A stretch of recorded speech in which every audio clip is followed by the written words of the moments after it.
그때 여호와께서 폭풍 가운데에서 욥에게 말씀하여 이르시되 무지한 말로 생각을 어둡게 하는 자가 누구냐? 너는 대장부처럼 허리를 묶고 내가 네게 묻는 것을 대답할지니라. 내가 땅에 기초를 놓을 때 네가 어디 있었느냐? 네가 깨달아 알았거든 말할지니라. 누가 그것의 도량법을 정하였는지, 누가 그 줄을 그것의 위에 띄웠는지 네가 아느냐? 그것의 주추는 무엇 위에 세웠으며 그 모퉁이돌을 누가 놓았느냐? 그때 새벽 별들이 기뻐 노래하며 하나님의 아들들이 다 기뻐 소리를 질렀느니라. 바다가 그 모태에서 터져 나올 때 문으로 그것을 가둔 자가 누구냐? 그때 내가 구름으로 그 옷을 만들고 흑암으로 그 강보를 만들고 한계를 정하여 문빗장을 지르고 이르기를 내가 여기까지 오고 더 넘어가지 못하리니 내 높은 파도가 여기서 그칠지니라 하였노라.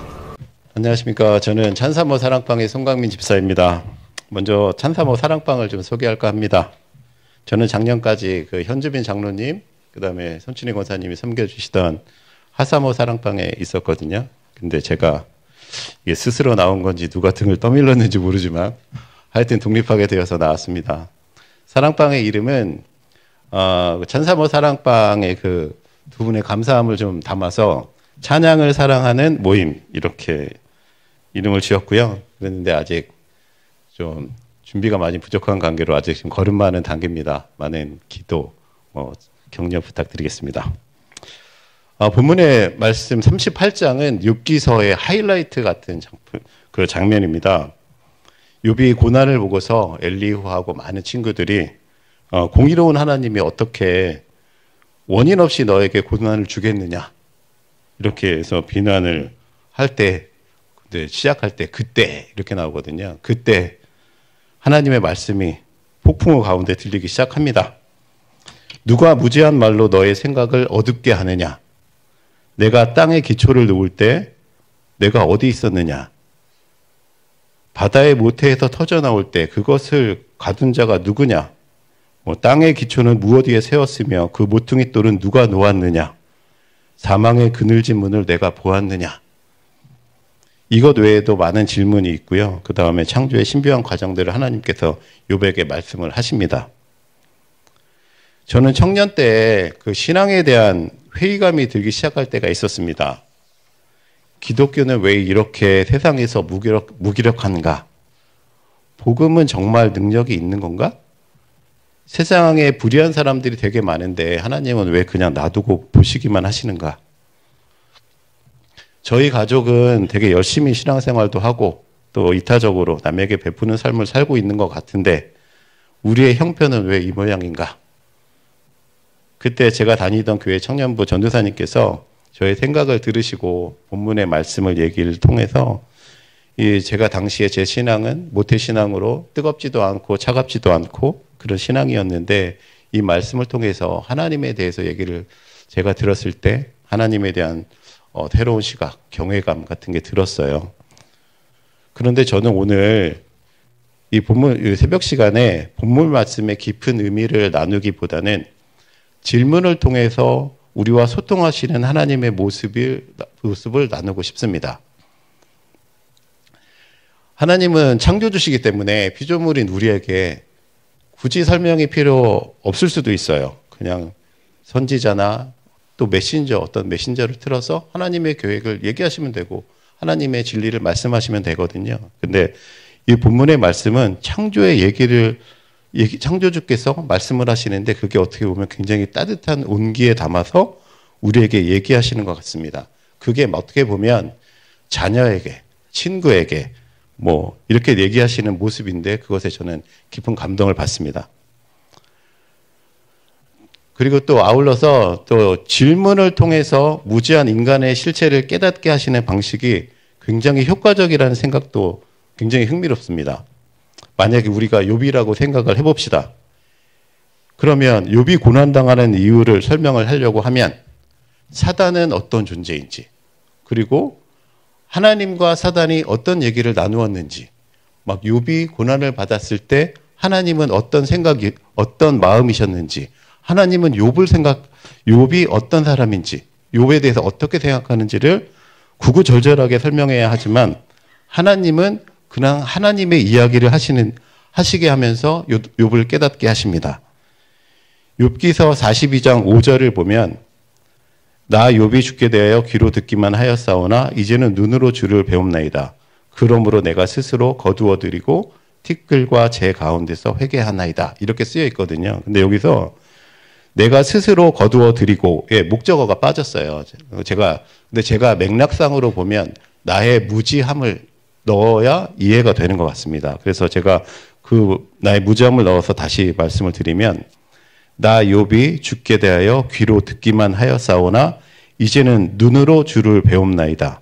그러므로 내가 스스로 나의 무지함을 거둬들이고 티끌과 재 가운데 회개하나이다. 라고 쓰여 있는데 저는 이것을 하나님을 아는 것이 모든 문제의 해결이다. 라고 해석하고 싶습니다. 하나님을 알게 되면 더 값진 보화의 가치를 알게 되기 때문에 현실적인 문제를 초월하게 되는 것 아닐까 이렇게 생각을 합니다. 저의 얘기를 좀 드릴까 합니다. 저는 곰표 브랜드로 유명한 대한제분 그룹에서 30년 근무를 했습니다. 30년 전에 대한제분 계열사 중에서 대한사이로라는 회사가 월미도에 있는데 저는 거기에 입사를 했고요. 거기서 20년 넘게 일을 했습니다. 일을 하다가 한 10년쯤 좀 지났을 때 저는 단순하게 그냥 인사 고과를 잘 받는 것, 그 정도 이상으로 정말 일을 잘하고 싶었어요. 근데 일을 잘하는 게 뭘까라고 생각을 했는데 어느 날 어떤 기사인지 글인지 모르지만 거기서 그런 걸 봤거든요. 일을 잘하는 사람들의 평가 방법. 첫 번째, 지금 하고 있는 일의 퍼포먼스, 성과가 있는가? 두 번째는 내가 사람을 키우고 있는가? 세 번째는 미래를 준비하고 있는가라는 거였어요. 근데 이게 다 과제마다 중요한 과제인데 이거를 균형 있게 잘하는 건 굉장히 쉽지가 않습니다. 지금의 퍼포먼스, 성과를 내려고 하면 사람들의 관계가 틀어지기가 쉬워요. 그리고 사람을 키운다고 하는 것은 내가 그 사람 대신에 욕을 먹는 상황이 생길 수도 있고요. 또 내가 미래를 막 얘기를 하잖아요. 관심도 없거나 저 사람 잘난 체 한다고 비난을 받기도 합니다.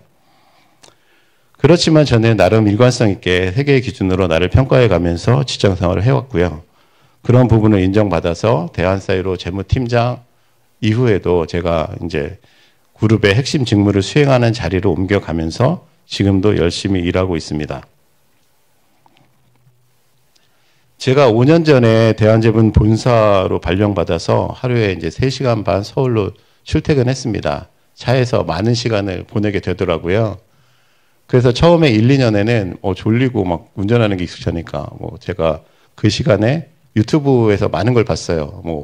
중년의 나이에 피해야 할 것들 이런 것들 막 인생 얘기들 하는 거 있잖아요. 그런 얘기도 막 듣고 그 당시에는 또 윤석열 정부가 막 탄생해서 막 폭주했던 시간이라 그런 정치 얘기들 그것도 흥미진진하잖아요. 제가 또 음악을 좋아하는데 음악을 듣는데 처음에는 CCM뿐만 아니라 가요도 듣고 팝도 듣고 하다 보니까 일본 음악도 듣고 막 중국 음악도 듣고 아랍 음악도 들었어요. 아랍 음악이 아라비안 나이트에 피리 불면 뱀이 나오고 이러잖아요. 그 묘한 그 감성이 있거든요. 그 아주 리듬감이 있죠. 그런 것을 막 듣다가 그런 시간이었는데 나중에 한 3년 차쯤 됐을 때는 그 시기가 이제 저희 교회로 보면은 이 논현동으로 이사 오는 시기였고 제가 그 3년쯤 지날 때부터는 갑자기 말씀을 듣고 싶다는 그런 열정이 생기더라고요. 근데 그 이후부터는 거의 저희 예배에 있던 예배의 한 8, 90%의 설교를 다 들었던 것 같아요. 새벽 기도부터 수요 예배부터 금요 철야부터 말씀도 제가 교회를 나오지는 못했지만 말씀 듣고 또 찬양하고 또 차 안에서 기도하고 이런 시간이었거든요. 그런 과정 중에서 제가 그런 질문을 제 스스로 했습니다. 내 신앙은 건강한가? 라는 질문을 내 스스로 했거든요. 근데 이걸 어떻게 평가할 수 있는지 생각해 봐야 되잖아요. 근데 제가 직장 생활을 평가하는 방법이 있으니 했던 것으로 내가 나름의 이것이 맞다라고 제가 확신이 있었기 때문에 이 방식으로 신앙생활을 한번 신앙생활의 내 건강성을 점검해 봐야 되겠다라고 생각을 했습니다. 신앙생활에서의 그 퍼포먼스라는 거는 저는 생각할 때 열매라고 생각을 했습니다. 이 열매는 이 성품이 내 안에 하나님의 성품, 예수님의 성품, 성령의 9가지 열매, 사랑, 희락, 화평, 오래 참음, 자비, 양선, 충성, 온유, 절제, 이게 얼만큼 담겨 있는가, 그리고 내가 사람들의 관계에 열매가 있는가라는 것으로 정리할 수 있다고 생각이 들었습니다. 두 번째로는 내가 사람을 키우고 있는가 하는 부분인데, 이것은 제 가족 말고도 제가 이웃을 위해서 물질과 시간을 쓰고 있는지, 그리고 내가 이웃을 위해서 기도하고 수고하고 있는지, 이런 것으로 점검해 보았습니다. 마지막으로 미래를 준비한다는 게 뭔가, 이것을 생각했는데 처음에는 굉장히 생각이 안 나더라고요. 많은 좀 고민의 시간들이 있었는데 결론은 명확했습니다. 우리의 미래는 본향 아버지 품이기 때문에 미래를 준비한다는 것은 내 믿음 가운데 부활의 확신이 점점 뚜렷해지는가, 이거로 결론이 지어질 수밖에 없더라고요. 저는 직장인으로서의 점수를 준다면 제가 뭐 민망하지만 그래도 어느 정도 점수를 줄 수 있다고 생각을 하지만, 신앙인으로서의 제 점수는 제가 사실 높게 주기는 어렵다고 저는 생각합니다. 그렇지만 저는 앞으로 저에게 더 자주 내 신앙이 건강한지를 질문해 가면서 제 신앙의 길을 포기하지 않고 가려고 합니다. 만약에 신앙을 점검하고 싶은 마음이 드신다면 제 방법을 한번 해보시기를 좀 권해드립니다. 마지막으로 제가 이제 서울에서 근무하다가 머리가 무거워지면 주변을 좀 걷기도 하고 그럽니다. 그러다가 그날 새벽에 목사님 기도 중에 그런 기도가 있었던 것 같아요. 한 1년쯤 전에 됐던 것 같은데, 하나님에게 구체적으로 기도를 해라, 뭐 이런 구체적으로 질문을 해라, 뭐 이런 기도를 제가 아침에 새벽 기도 차에 출근하면서 들었던 것 같습니다. 그래서 그날도 제가 이제 회사 근처 한강변을 들으면서 생각을 했어요. 하나님께 구체적으로 무엇을 질문할까? 그러다 제가 그 생각을 했거든요. 하나님, 저는 대한사이로에 대해서, 제가 다니던 대한사이로는 회사에서 제가 조직에 대한 뭐 사랑도 있고 조직에 대해서 할 일도 많은 사람인 것 같은데 왜 굳이 저를 서울로 보내셨나요? 이렇게 제가 질문을 하나님께 해봤어요. 근데 제 그 속의 내면에는 그런 게 있던 것 같아요. 하나님이 저를 요셉처럼 아주 크게 쓰시려고 저를 하나님이 보내시지 않았을까? 이런 기대를 했죠. 근데 하나님이 저한테 음성을 딱 떠오르게 하는 거예요. 무슨 거였냐면, 너가 인천에 있을 때 얼마나 새로운 일을 하고 싶었냐. 내가 그 얘기를 들었는데 너는 그걸 벌써 잊었냐? 이러더라고요.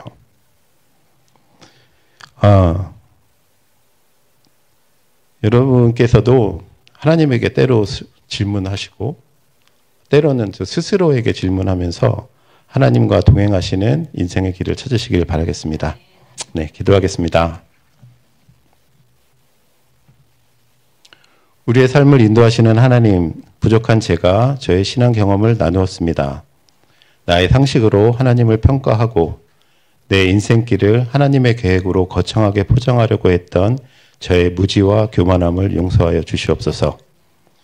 하나님, 우리의 모습은 오늘도 여전히 죄인의 모습이지만 부활 소망 가지고 마지막까지 주님이 가신 십자가의 길을 가려고 합니다. 주님 말씀이 나침판이 되어 거친 인생의 항로 가운데 우리가 목표를 잃지 않도록 인도하여 주시옵소서. 오늘 일상 가운데 하나님과 동행하기 원하며 우리의 중보자 되신 예수 그리스도 이름으로 기도합니다.